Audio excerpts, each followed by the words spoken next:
العلا FM. Since we're talking about the technological challenges that we face day by day, and probably in the future, they will get even worse.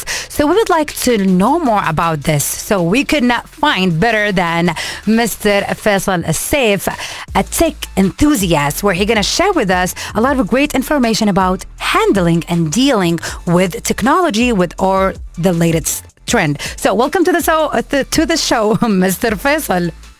It's absolutely great to be on the show, and thank you for having me. We're so happy to have you, and today we actually have a lot of great questions to ask you, and I'm pretty sure our listeners here on Al-Ula FM definitely would love to have answers about these, I would say, very important questions. So as you know, Faisal, the digital technologies became more integrated into our daily lives. So what steps can individuals take to protect their personal privacy and ensure their data isn't misused? Brilliant. So if we're starting with data, as in, well, let me even start with personal privacy. Mm-hmm. Each of us does handle technology in a different way. And when it comes to technology and sharing information on social platforms or sharing information on technological devices such as laptops, let's call them portals. Certainly for utilizing this information on those portals to get stuff done, to research for stuff, or to, let's say, browse, just be there. Your social presence as well as your browsing presence should have decisions been made regarding it prior to you being on that surface. Let me simplify this more. Now, most of us are on social media. A lot of us are, for example, on Twitter and TikTok, on Snapchat, on Instagram, as well as other platforms. Our presence on those platforms does need our actual strict decision in knowing what and how much information I'm sharing. If I'm sharing information about myself, and I'm sharing personal information that I do consider with my close circles or my personal even circle that this is private, people shouldn't know about, then these are actual steps that you should just apply on all platforms so that you know that you have a unified way of dealing with your personal information on social platforms as well as on the web. When you go and register for websites and services on those websites, know that you do allow them to take that information, to utilize it for marketing purposes, to, let's say, use it for marketing or research purposes. And then with time, this accumulation of information about you will be valid information to tell people about you more than you can think or more than you can even imagine.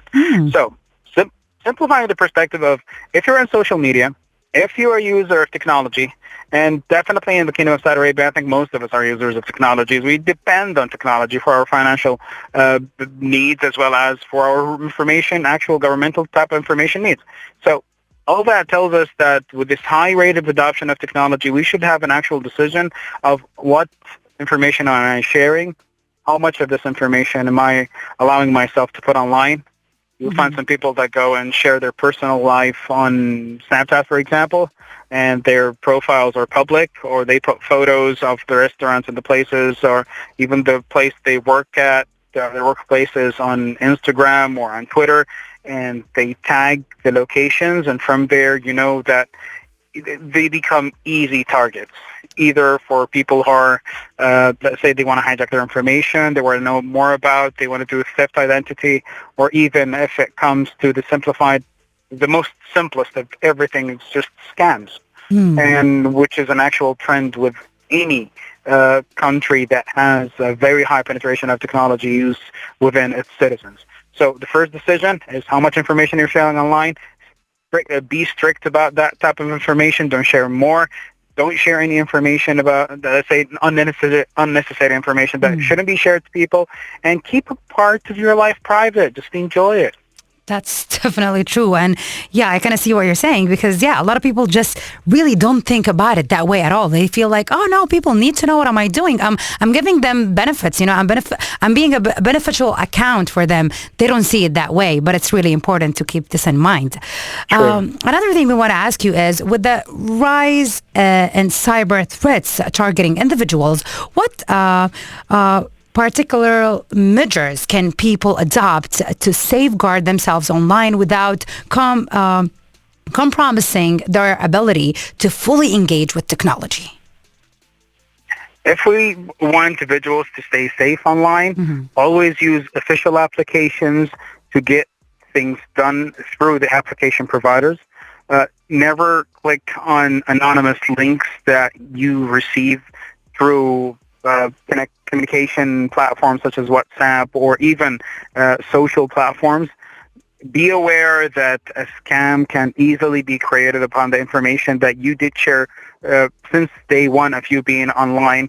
So always be smart about what kind of trust you're giving people if they start reaching you to get the trust from you with the information they present about you.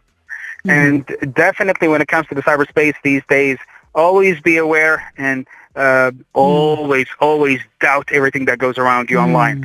And when you're doubting everything, you're just extra safe. Yeah. When you get a call, a person claiming that he's from your bank and start dealing with information, things that are unrealistic, just be extra careful. Know that people can get the information easily and just challenge them.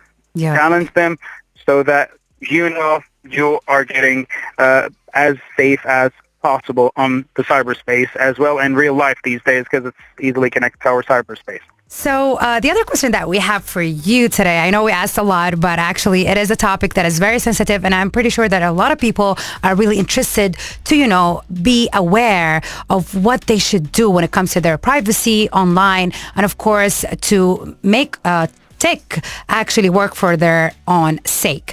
As artificial intelligence and automation increasingly influence daily activities, how can individuals stay informed about the ethical implication and make responsible choices regarding their use of these technologies? Brilliant. So the technology is a mean. It's to a certain level, it is becoming a necessity. Yet it shouldn't be the only sole connection between us and everybody around us and the whole universe, let's say. So if you are an adopter of technology and you think that you're giving technology too much of your time, you're giving social platforms too much of your time, it's definitely something that you can sense with your relationship for the people around you, with your relationship with the family, and when it comes definitely to the way you work. Simply the way you work. Yeah. So if you're a person that hunts or let's say seeks notifications, the moment you listen to a notification, you just hold on to your mobile again, know that there's something wrong with the actual way that you're dealing with technology. Yeah. If you're not getting personal space within your working hours and knowing that this is work and this is relaxation time or this is less me time without technology, know that there's something definitely wrong. If you're not reading any books anymore, any articles, or reading long, let's say, articles online, even online, I'm okay with that. If you're not doing those things and you're only depending on watching content, short-form content, know that there's a problem that definitely needs to be resolved. Yeah. And why am I saying all this? It's just because the retention time, the audience retention time is getting so short that as content creators around the years, I recall like 13, 14 years ago when we have meetings with YouTube, they tell us that you have 7 minutes to catch the attention of a viewer when he watches your content. And now with the meetings that we're having, it's like, okay, you got 3 seconds. If you don't get his attention, he's just going to the next video. Wow. Society is moving extremely fast. Yet with this rapid speed, if you're not giving yourself that space without technology, if you're not taking a lot of photos just about good times in your mobile and just trying to keep memories, definitely you need to revise the way you deal with technology. One of the coolest things that I've been doing for the past 7-8 years is that I don't surf online as much as I used to before. One cool decision I made back in 2016 is that I'll stop watching a lot of content.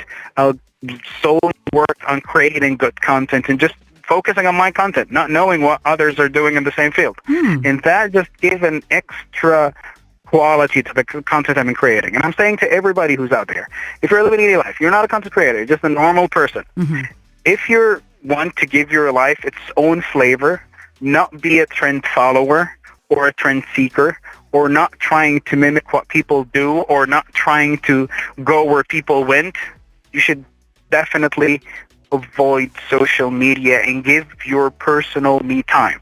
If your opinions, or let's say if your decisions about what to do in the day are based upon what you saw, what you heard, that is not healthy. There's no you within that equation. But if you just avoid social media, it will just, or not avoid it, minimize it in your life, because it is kind of a necessity these days. Minimize it in your life. Know that you'll get to a space of, let's say, a new space with you being introduced to yourself. Same thing that went back in COVID when we got introduced to our families again. You'll be introduced to yourself, and you'll start creating your own personal presence in life as well as online, which is a very important thing these days, especially that we're having artificial intelligence that's taking away most of the hard work that we've been doing online, and it's simplifying it. It's minimizing the time that we spend on it. And definitely there's a line now that's becoming thinner between what's real and what's been AI generated and been created. Yes. So enjoy life now in the digital era, in digital realm, as well as your real life, before we get to the next 10 years, which will be even harder to get a life. That's inspiring, Faisal, to be honest. Yes. A lot of people, including myself, I'm like one of the people who is in social media. It's not only me, like a big portion of people are doing the same thing. So yeah, it's really important to get connected with yourself again, because otherwise, as you just mentioned, 10 years ago, we don't know what's going to be happening, but like we have almost a vision about how is it going to look like with AI already. So yeah, great advice. Thank you so much. So welcome, and just recall what you've been doing when what you used to do when you were like 13, 14, and 15, and see how much you're doing of that now. Oh yeah, that's a very good one. Thank you so much, Faisal Alsaif, for the amazing interview that we had, and of course we would love to hear from you even more and more in the future. Of course, here with us on Al Ula FM. I'm looking forward for that as well. Thank you so much. You're welcome, and have definitely a great night. Thank you. Al Ula FM, the sound of Arabia.